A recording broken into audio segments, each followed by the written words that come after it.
L'IFAZI Paramède vous présente émission spéciale entrepreneur. Sehatra ho anao mpandraharaha.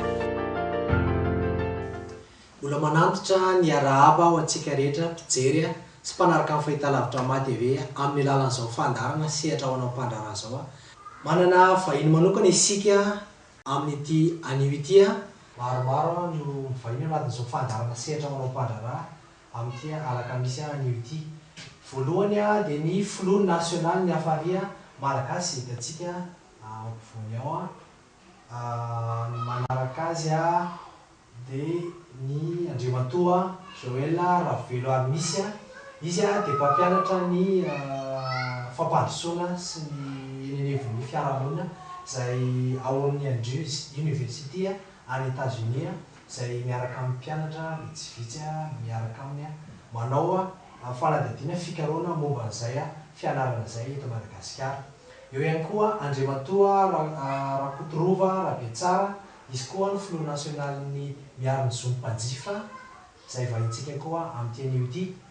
Izay menada no manoatra fandarana dia maheva dia mitena koa izay efa mahazatra antsika anatin'izao fandarana izao. Anokafantsika ity fandarana ity dia hitodika manokana amin'ny filoha nasionalin'ny Hafari Malagasy ny fanontaniana. Kanefa mialohan'izay dia tsara ihany manazava kely amintsika mpijery sy mpanaraka ny fandarana ao anatin'izao fandarana sehatra ho anao mpandraharaha izao fa ny Hafari Malagasy izay fantatsika tsara fa fikambanana izay miasa eny anivon'ny fiarahamonina dia anisan'ny nahaliana ireto vahiny mpianatra avy any Andilam-bato ireto avy any États-Unis, mpianatra avy amin'ny University dia ry zareo zany ny Hafari Malagasy zany fikambanana Hafari Malagasy no nanaiky handray azy ireo amin'izay fanadihadiana mahakasika ny fiainam-piarahamonina izay. Tsara ho fantatsika izay izay no antony nahatonga anay ireto maromaro mivahiny ao anatin'izao fandarana sehatra ho anao mpandraharaha izao. Eny ary anokafantsika izao fandarana izao Andriamatoa filoha nasionalin'ny Hafari Malagasy azonao ambara fohifohy ho an'ny mpijery ny fandarana mahakasika ny atao hoe fikambanana Hafari Malagasy. Ia, miaraba ny mpiaino isa-tokantrano, miaraba koa nyreto namana avy any Amerika izay mitalia ny Dr Gilles, ny namana avy ao am-piara zomim-panjifa izay mpirahalahy mianala ary miady hampandrosoana an'ity firenena ity. Tsotriky ny fikambanana Hafari Malagasy dia tsy mpanao politika, vondrona ao anatin'ilay hoe société civile ary miaingy mijery sosialim-bahoaka. Ny anjara fikambanana dia mampafantatra amin'ny fanjakana ny zavatra mahazo vahoaka ary manabe vahoaka ihany koa ametraka n'ilay fanjakana tandalana sy mijery ny aradrariny. Tsapa ny lesoka maro ny firenena, fantatra ihany koa ny fahantrana satria ny Banque mondiale dia nameny tao 92% antsika fahantrana malalaka nefa Madagasikara afaka mirona bebe kokoa zany tsika ao anatin'izay rehetrarehetra izay inona fampandrosoana. Ka eto zany dia fa midira sady sy misaotra nyreto namana avy any ny firenena Amerikana reto izay taria Dr Gilles ary zay koa moa tiako asongadina androany mahafinaritra fa misy malagasy izay manana toerana ambony amin'ny firenena lehibe, satria fantatritsika tsara Amerika fa firenena lehibe ary anisan'ny mino fa voalohany maneran-tany mahakasika ny zoma olona io sy ny zon'olombelona. Ka ny zavatra tiako lazaina zany dia zao hoe le tena maha olona ny tsirairay avy no andraikitray tsy tetavanay voninahitra ary tsy ilainay dira ny asa ataonay fa ny heverinay ao anatin'izay rehetrarehetra izay fa tena andraisany tsirairay manaitra amin'ny vahoaka izay foan'ny toromasony, satria efa zatra mitoloram-potsiny koa vahoaka dia lasa miravoravin-tanana manoloana ny toetra raha-pirenena ataony ny mpanao politika kilalao. Ka amin'ny ankapobeny angamba izay aloha no amezako azy. Io moa dia tsy dia zoina intsony amin'ny malagasy maro angamba fa mahay tsenjera ny zavatra ataony Hafari Malagasy dia zava-dehibe ho anay ny fiatrehana an'izao hoe niaraka tamin'ireto mpianatra anao licence sy maîtrise avy any Amerika reto anatsarana indray ny asanay ary ahafahanay ilaza zazy, satria averiko hoe firenena lehibe Amerika amin'izay fanajana ny zon'olombelona izay maneran-tany. Eny ary tokoa ny olona izay nifahita ao anatin'ity fandarana ity dia niresaka mandrakariva hoe misy ve ny malagasy mahavita manam-pahaizana salamizao. Hitantsika tsara Joël Raveloamisy araka ny efa voalaza teo fa tanora dia tanora izy kanefa manana maha izay zany amin'izany firenena lehibe izany mahakasika an'izay mampianatra vahiny zany a no ataony any am'zany firendehibe zany fantanina voalohany zay tiako atodika am'reky vahintsika avy any Dilambato reto a avy eo iverina ihany tsika ao amin'ny fikambanana Hafari malagasy araky ny fahitanareo a fa Madagasikara dia isany firenena mbola andalam-pandrosoana hatramin'izay ny vahiny nareo fotoana fohy teto Madagasikara izay a sy ny serasera niaraka tamin'ny Hafari malagasy a inona ny hitanareo fa mpandrosoana misy any Amerika kanefa azo entina eto Madagasikara zany. It's been a privilege to be part of this trip, and it's been eye-opening. And to respond to your question, nanokatra masina mihitsy ny zavatra hitanay tamin'ny fotoana nandarofanay teto valin'ny fanontaniana.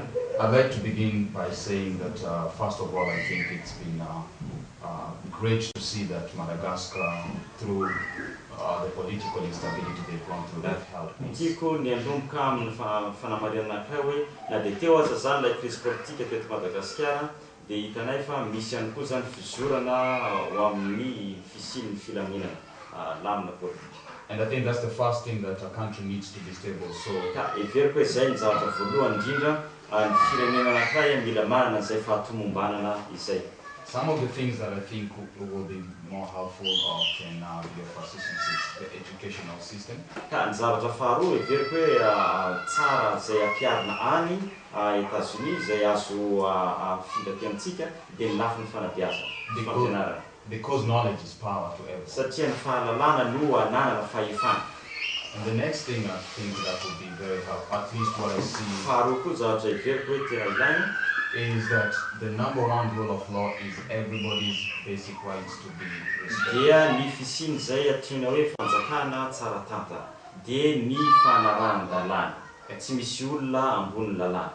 Because when we pull together and everybody has equal rights, we all are going to zay have matsino the petraka ipetrahan'ilay hoe zon'olombelona satria raha efa mitovy sika rehetrarehetra eo mizoza dia azo atao tsara mihitsy no mifampifehy. And so I think that my colleagues can join in adding ireo namako mety afaka manampy ankoatran'ireo zavatra reo zay hitako hoe fanao zava-dehibe any États-Unis ary azo atao tsara manindro azy aty amintsika. I see a great opportunity for this country za mahita hoe misy zavatra tsara ho avy mihitsy ho an'ity firenena ty to advance itself mba ahafahan'ilay firenena mandroso ny zavatra azo trandrahana sy amboarina. and to reach the people that are downtrodden. indrindra mba ahafahantsika manatratra zany le vondrona angambany ampiasaiko fotsiny hoe vondron'olona ifotony le vahoaka mihitsy za tsy tiako mampiasa le vahoaka madinika sy lasa misy hoe lehibe tampoka ndray fa le vahoaka tsirairay amin'ny maha olombelona azy mihitsy. Coming from Andrews University on a study tour, we had the great opportunity to see what your country is doing and have high hopes that it will continue with advancement. Ka amin'ity le dia ataonay ity zany mianatra misy zavatra maro hitanay hoe firenentsika manana harena zay azo trandrahana ary mino sy manantena zay misy hoavy tsara sy mandirapiratra.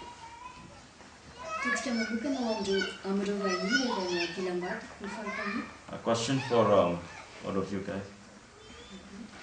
Azonareo lazaina ary hoe ny andraikitra raisy ny fanjakana indrindra fa amin'izay sehatra ny zon'olombelona izay fanajana ny zon'olombelona any États-Unis any. The international community as a whole tends to look to the United States in dealing with human rights. Fiheverako azy aloha zany zao tontolo zao dia mirona mihitsy mijery ny États-Unis amin'ny fomba fampiarana an'izany fanajana ny zon'olombelona zany. Examples, international crises such as Syria, immediately people all over the world look to us to see a response. Ny ohatra anankiray fotsiny zao hoe ny crise any Syria dia mitodika any amin'ny États-Unis daholo ny firenena rehetra ohatra ny ahoana inona indray no ataon'ny États-Unis zany zao amin'ny fanitsakitsahana ny zo maha-olona any.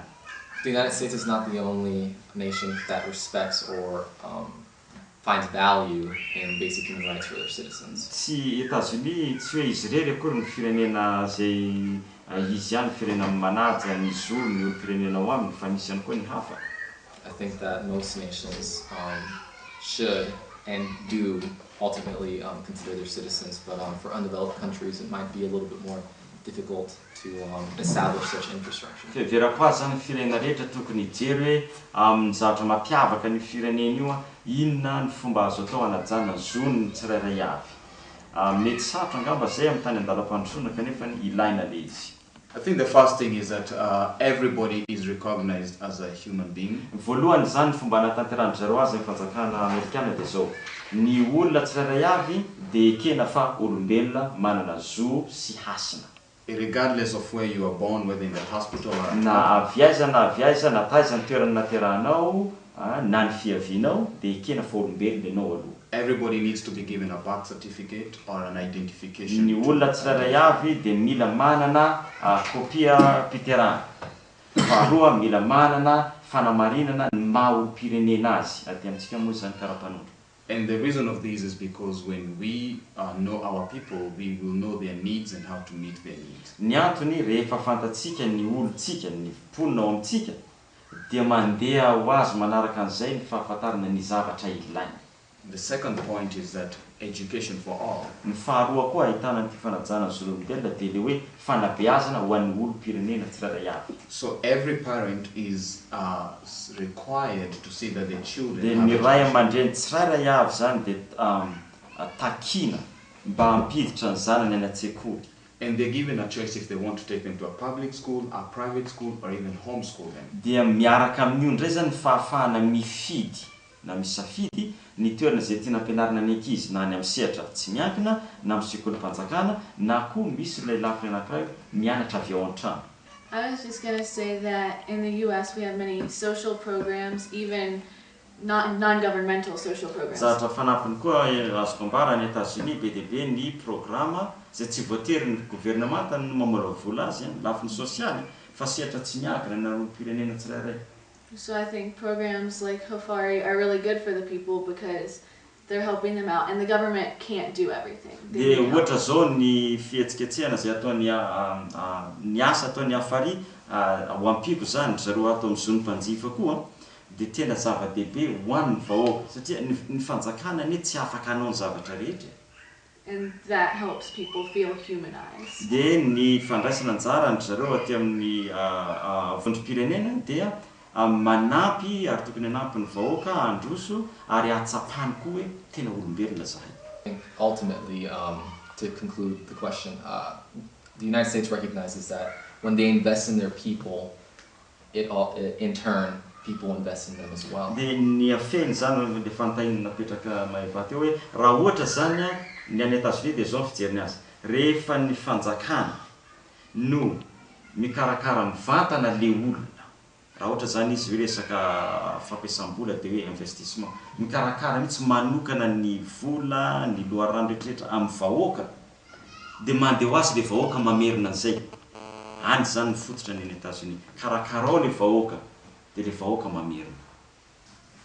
Zava-dehibe ny hevitra izay nentiny zareo vahiny tany Andilamata tamintsika teo manana vahiny eto an-toerana isika efa voalaza teo todika manokana atao amin'ny mpiaro-ny mpanjifa isika sy atao amin'ny fikambanana Hafari Malagasy atao aminao zany fanontaniana Andriamato Rakotorova no apetrako mialoha aiza ho aiza ny toerana misy anareo ao anatin'izay vondrom-pirenena mandray andraikitra eo amin'ny lafin'izay fikarakarana ny fiarahamonina izay inona azo ambarana ny andraikitra ny raisiny mpiaro-ny zonim-panjifa zay araha miasa tokoa mampirahalahy mianalana isiny Hafari Malagasy ngamba tsy vaovao aminareo fa zay zao dia fa nangataka raha raisina fotsiny zao nangataka hoe misy ny ministère de la consommation dia nahazo ny ministère du commerce et de la consommation natambatra aloha mangataka koa zay dia hoe right now they are working hard to get the rights of consumers by creating a department, for example. They requested that. Manao koa zay zao loi sur la protection des consommateurs. Another effort that they are making is let's create a law to protect consumers, and they have developed that proposal and they will give it to the parliament. Ny zavatra anankiray ngeza be koa dia hoe ny arana miasa amin'ny Hafari Malagasy inona daholo koa ny zavatra tokony maha-olona zay tafitra hoe mampanjifa azy ny zoany tokony ananany. Now is collaborating with Hafari. What are the rights that each Malagasy people should have, and what can we do to uphold these rights? ary zay zavatra zay dia nisy nakany tahaka avy tany amin'ny firenena États-Unis 15 mars 1962 John Kennedy. We took the example from the US when President Kennedy 15 mars 1962 March 1962 when he spoke to the parliament. Io zany no alainay satria ao anatin'ny principe directeur amin'ny Nations Unies zay Madagascar ratifié an'izay. Because that falls under the protocol of ratified by the UN, respect of rights of consumers. Zay zany anisan'ny zavatra ngeza be ankoatra ny action sur terrain zay manataonay mijery zavatra tsy ara-dalàna amin'ny fiainana that we do in the field by looking at the different ways that consumers have been treated. Fa tsara ho fantatra koa dia araka zay hoe mahatonga vahoaka mandohetra dia mila ny redevabilité sociale izy. When people pay tax, they would like to see the return from the tax. How are these taxes used? Ary ny fanjakana koa manao ny asany isiny zay hoe tia ny zavatra tokony mena ny vahoaka. And the government should take its role by making sure that all of its programs meet the people's needs. Donc dikan'izany samy miara-manao zany samy manana ny adidiny na ny fanjakana na partnership between the consumers and the government and also the civil society. It's a partnership. Efa voalazanao ihany ny andraikitra zay fa hoe raisinareo mipiaro ny zony mpanjifa araka ny fanazavanao teo maro ny vondrom-pirenena misy eto amintsika raha tsy laza vitsivitsika misy sisa inona ny ataon'izy ireny fantatra ny fanjakana ve ny fisianareo eo amin'izany andraikitra ny olana eto Madagasikara dia ny société civile dia betsaka loatra koa ny manao politika. Betsaka loatra koa miseho société civile fa tsy mandray andraikitra. Zay zany aloha satria ny mandray andraikitra koa nefa ny ataoky hatrany an-trano ny fanomezana fanampianan'ireny société civile mandray andraikitra reny fa ataony raharano sasany samy aky hatrany an-trano manao ny trafic d'influence manao ny fomba rehetra dia ny mandray andraikitra mandraisa andraikitra foana amin'ny herinao fa nipaka vola mpamatsy vola maka vola foana mpamatsy vola. Ka izay zany manomboka mamerina société civile teny hoe mandray andraikitra zany ny ataonay amin'izao. Mandray andraikitra ny Hafari malagasy, mandray andraikitra ny mpiaro zolom-panjifa, ny tantara mba ny azo tsarana an'izany hoe raha samy manao rapport d'activité zany société civile rehetrarehetra zay atao anatin'ny rotaona ny zavatra nataony dia ho hita hoe iza nandray andraikitra, iza tsy nandray andraikitra.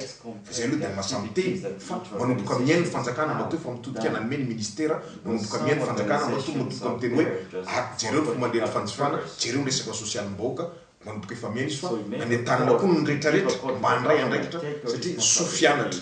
Société civile américaine zao manao mety miezaka manao ny rahalahy ato amin'ny Hafaria, miezaka manao zay atao mpiaro zolom-panjifa everiko fa ny rehetrarehetra koa tokony handray andraikitra tahaka zao fa fiangana ihany no ataonay amin'izao.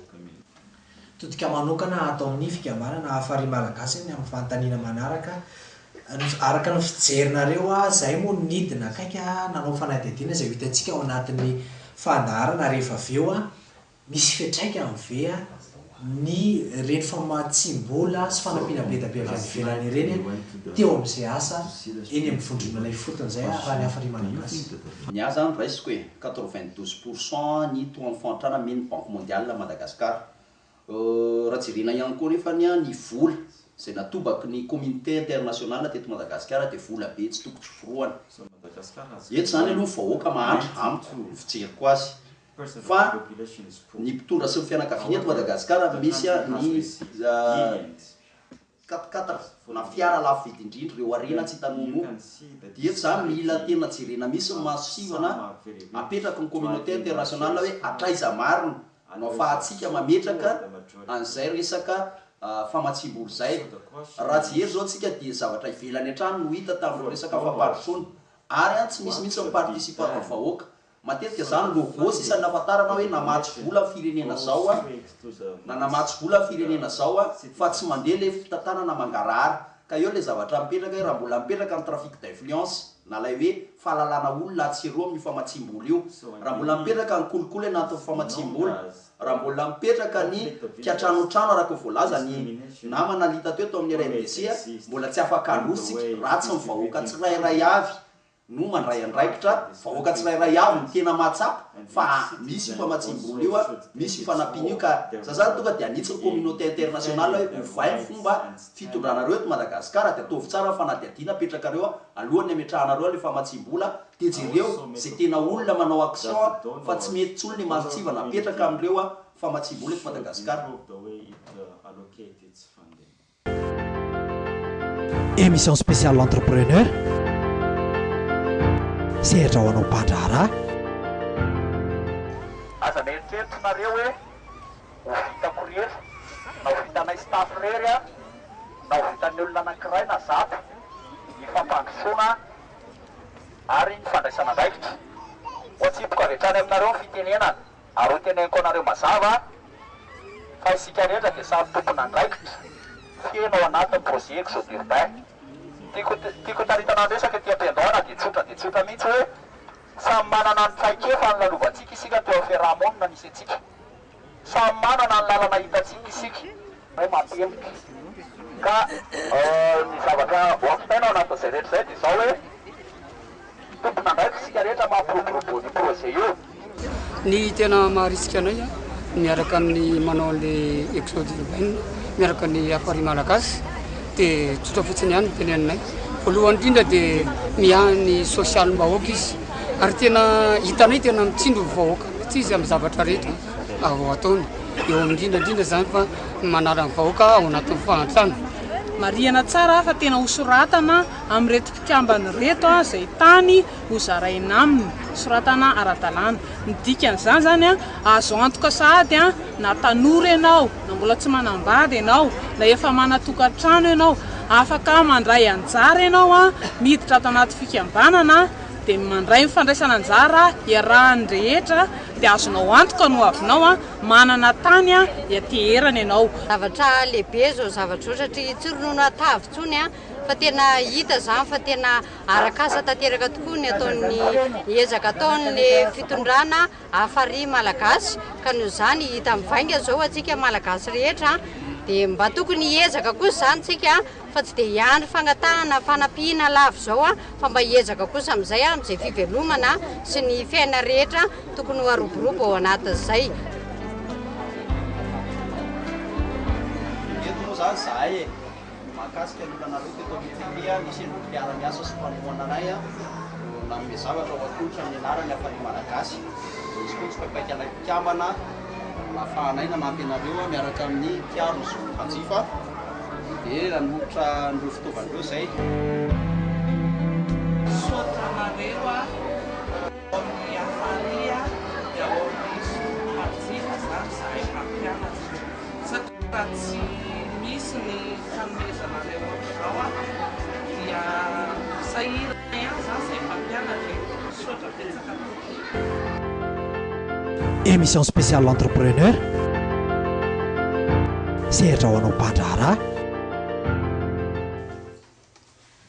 Amin'ny mampianatra avy any amin'ny université avy any États-Unis anareo ino ireo fahazananao azonareo zaraina ny mpianatra iny anivony ambaratonga ambony eto Madagasikara? First of all, I think education is the path to development. So just getting an education is helpful. Ny fanabeazana ny fianarana zany lalana isorana ny fandrosoana ka zay zany voalohany atao zany zay azahoana zay fianarana fanabeazana zay. And they need to focus on learning as much as they can while they're in college so that they can help other people who maybe can't go to college learn. Faharoa arak'izay tratra zany dia mianatra arak'izay azo atao mba ahafahana koa mizara manampy ny fahalalàn'ireo zay tsy afaka nianatra. And then maybe also use their knowledge because they'll understand more about the government and everything like that. Dia ny fahatelo zany mampiasa le fahalalàna ratovina satria ny mpianatra malagasy ny mahalala bebe kokoa ny momba ny fanjakana malagasy ny firenena malagasy dia mampiatra an'izay fampandrosoana ny firenena malagasy. And use that knowledge to participate in the civil society. Dia mampiatra an'izay fahalalàna zay koa mba handraisana anjara mavitrika ao amin'le fiarahamonina mba ho mavitrika zany anivon'ny fiarahamonina. I don't my colleague, I like to say that as young people in school, we have to realize that we are the agents of change. Dia fanampin'izay koa ny zatra ataoko dia hoe mahatanoratsika isika ane zany le hery mitarika an'ilay fanovana. And one way to do that is to be involved in our communities. Dia ny fomba ahafahana manao an'izay dia fandraisana andraikitra ao anivon'ny fiarahamonina. To be involved in our government. Dia fandraisana andraikitra anivon'ny fiarahamonina zany dia fandraisana andraikitra ihany koa eo amin'ny fitantanana any anivon'ny gouvernement. It has often been said that we are the leaders for tomorrow. Matetika zany lazaina hoe ny tanora no ho avy rahampitso. But I want to say that leadership begins today. Isika tanora mihitsy no mitarika zao. Tanora zany mandray andraikitra fitarihana zao. And so my challenge is that don't just go to school to pass the exam. Ka zao hoe tsy hoe ho any ampianarana fotsiny mba ho afa-panadinana. As a community development student, maha-mpianatra amin'ny sehatry ny fampandrosoana eo anivon'ny fiarahamonina. I'm here because I want to impart that knowledge as part of it, whether I pass the class or not. Tonga tia Madagasikara ako mba ndrato fahalalana sy izara an'le haiko. Tsy miankina amin'ny ho afa-panadinana tsy ho afaka. And lastly, I'd like to say that let us not always be depending for others. Let us be the agents of change. Aoka tsika tsy hiankina amin'ny hafa. Fa isika mihitsy zany mitsangana hoe ahoana no ahafahako za mihitsy manao amin'ny herin'ny tena koa miavy tena dia mandroso. But I think another important thing to mention would be sectoral partnership that needs to be established for any of these things to actually happen. Some of the critical areas that sectoral partnership can affect are public goods such as health, education, and economic infrastructure.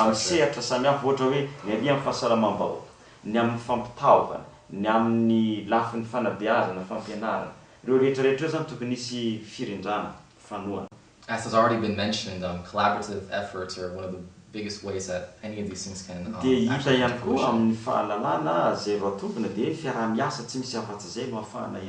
fruition. Without a sense of synergy, these sectors usually end up working at cross purposes.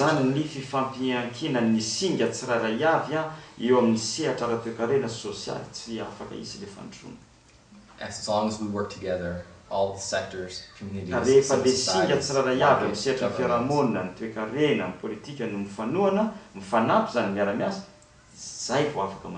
we can take care of large-scale issues that no one sector could possibly manage to do. Seek the areas that you are most interested in. And then you can give your best effort. You're not too young or too small. You can make a difference.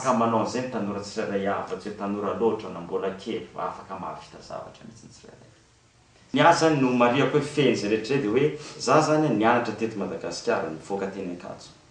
Dia za mahita tanora maro mihitsy vonona hitsangana fa eo koa le sehatra an'le lafiny ery amin'ny fanjakana. Inona le programa amin'ny fanjakana hanampina an'le tanora tsirairay avy.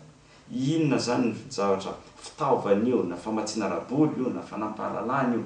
Za miteny an'izany tsy hoe satria hoe miasa any dia maketo fa gasy ahako. Tandrazako ty fa inona ny asika to anosihana le tanorantsika reto fa le fiaraha-miasa zay. Tanora mitsangana fanjakana manana tetikasa nampiana azy. Zay ny hitako anampin'ny tanora eto amintsika. Zava-dehibe ny afatra nentin'ireto vahiny izay araroantsika mandalo eto amin'ny firenentsika reto miaraka amin'ireo fikambanana izay nivahiny tao anatin'izao fahandarana izao ka mialohan'ny amara-parana antsika izao fahandarana izao dia aloha hisendry kely ao anatin'izao fanadihadiana mezinezana izay niarahan'ireo vahiny sy ny fikambanana Hafari-Malagasy ary ny mpiara-zo ny mpanjifa izay nanao asa soa teny amin'ny toerana maromaro teto Antananarivo isika.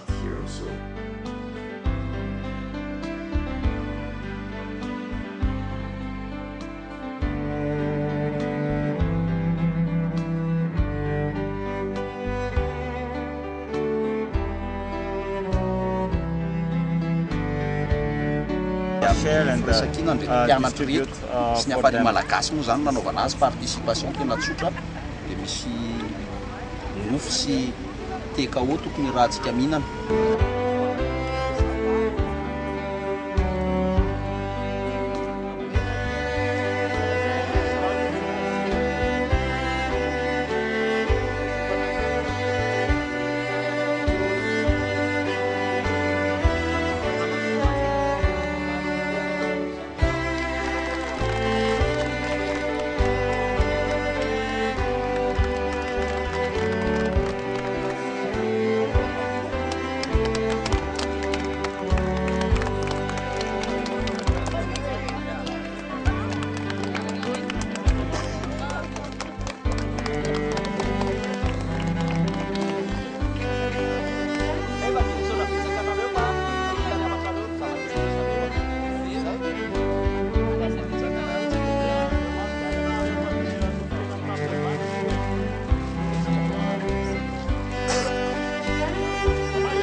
that something that we should definitely consider is to continue investing in people such as the kids that are out in the streets. Verako azy tokony misy ezaka manokana atao zany heverina manokana ny ankizy zay mipetraka eny amoron-dalana tratran'ireny misy vola atokana fandaniana loharano maro samihafa loharano karena hanatsarana fahampianarana. Creating more collaborative effort with advocacy groups. Asiana fiarah-miasa koa zany amin'ny sehatra tahaka ny Hafari malagasy na zay sehatra na ny paramède na fiaron'ny olombelona zany fiarah-miasa mba hampahafantarana ny. Any États-Unis ny fahantrana zany na misy aza ny fahantrana dia misy rafitra ratsa mangaika maro samihafa hanampiana ny sahirana ny mahantra. And they are recognized and have basic human dia rights. fanampin'izay koa ekeny rehetra ny maha-olombelona ny zareo ny zo maha-olombelona azy any dia voatsaka.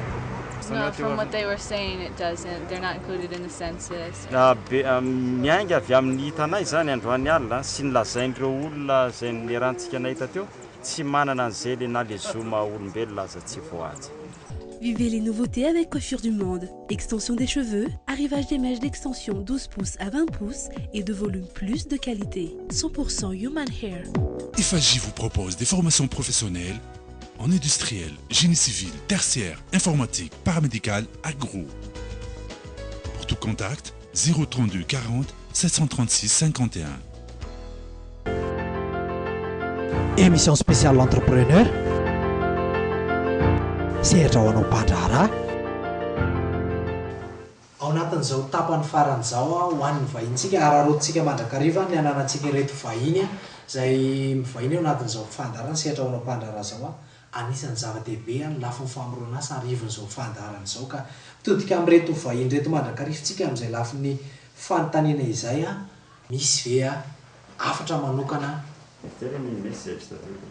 tianareo apetraka ho an'ny tompona andraikitra indrindra koa ho an'ny tanora inona toetrana tokony ananana eo amin'izay lafiny famonjena ary indrindra ireo mpanohana izay avy any ivelany izay misara mahakasika izany lafiny famorona asa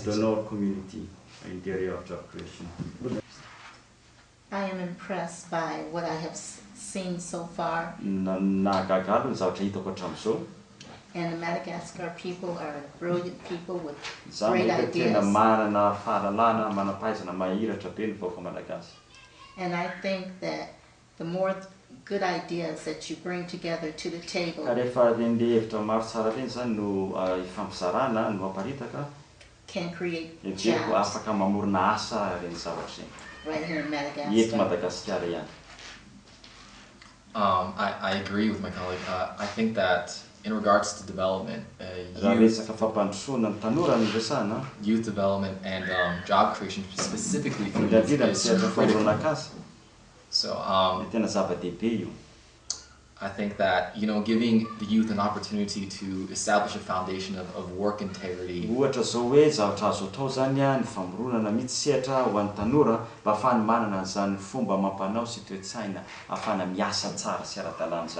It will provide a medium for the youth to be able to use those talents and skills. That concrete foundation as well will give them a path for a better quality of life. Now that the country is more stabilized, there's more of a forum for jobs to be created.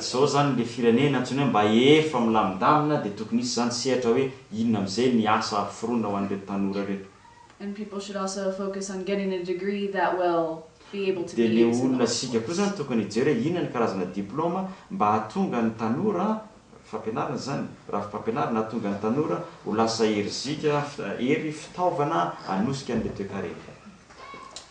And for my part, I'll say that I don't know the policy here in Madagascar.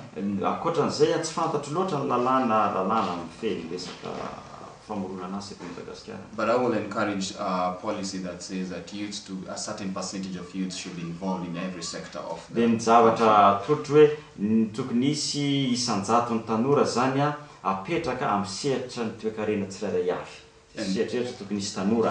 then secondly, I'd like to say that it will be nice once we identify the youths with potential as donors and even the government and civil rights movement to come together and empower these youth with education. Hoe ny fanampina fampakarana zany ny fahalalana sy ny fahaizan'ny tanora miainga avy amin'ireo sehatra tsy miankina fanjakana mpamatsy vola dia miompana mihitsy asa ho an'ny fanampina ny tanora. So sponsor those who are capable and dia atosika zany ireo tanora mana-talenta sy manam-pahaizana mba ahafahany mandray anjara amin'ny fampandrosoana. I'll say more, but let me stop there.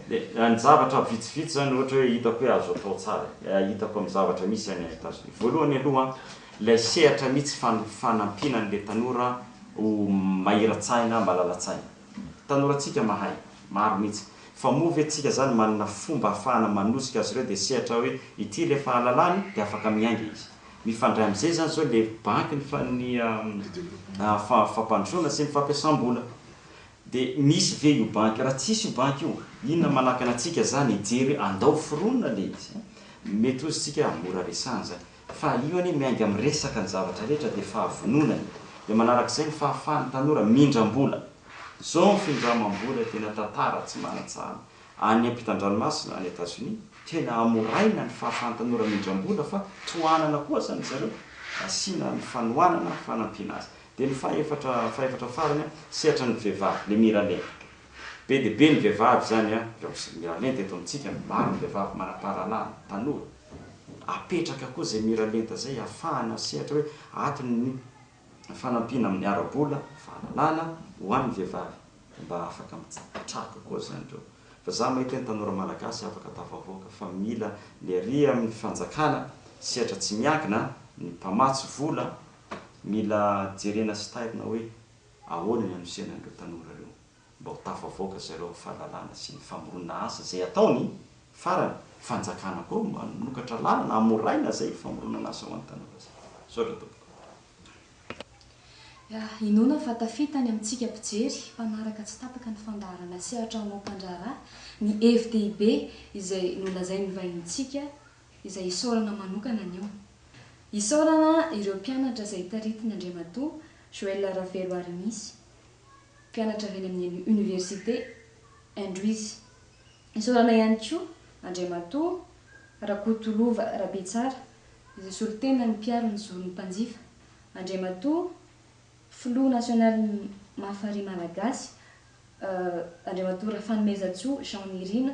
Sitraka anareo amin'ny fandraisanay misaotra be dia be misolitena an'ireto mpianatra reto ahako Azra Keniana izay manao ny maîtrise amin'ny fampandrosoana, Katrina Pepper manao licence amin'ny sciences politique, dia Alex Gaetan licence amin'ny sciences politique, dia Janet Manton manao maîtrise amin'ny service social. Misaotra indrindra tompoko, makasitrana. Saorana koa ny Hafari sy ny fikambanana mpanjifa, makasitrana. Isaorana isika mpijery ny fandaharana sehatra anao mpandrarana ny tokantrano any. Isaorana ihany koa ny mpanohana ny fandaharana, ny coiffure du monde etsy ambody volo, ny vagie paramède etsy biodrika. Izay no masaka azona tolotra androany, veloma tompoko.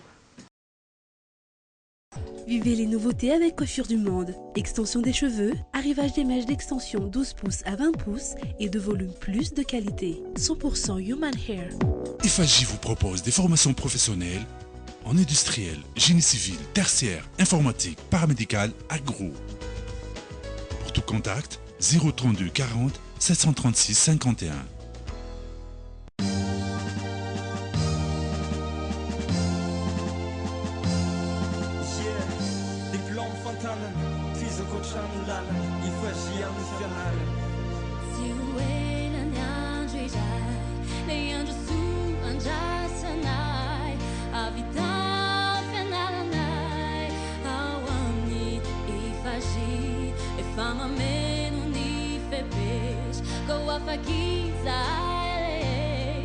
Utafita somatala kautala via far dona marula sizai non di ugena ni seculi asadi dendekicha arikuni fialambuli na tangani zimbana su anitani chazana bayejena balalana arifahu biasana Sekulirani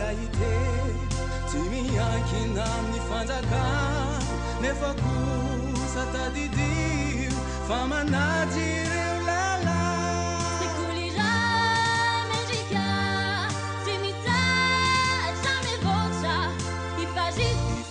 ifagy lay sekosa loatra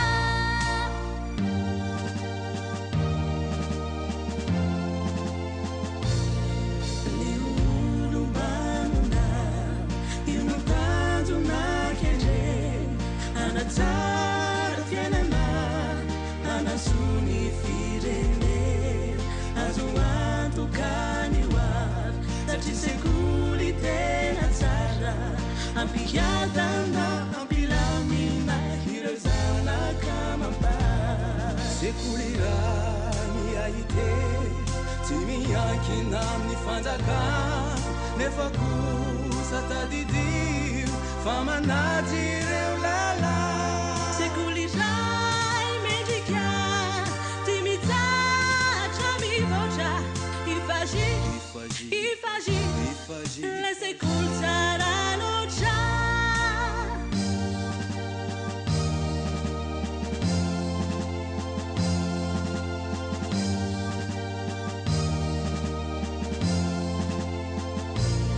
sekuliray mandray anjara amin'ny fampandrosoana tsy manavaka sarany tsy manavaka fimonana defa vitany fagy ka manatona teny zao tsy honofy sanatria fandresianao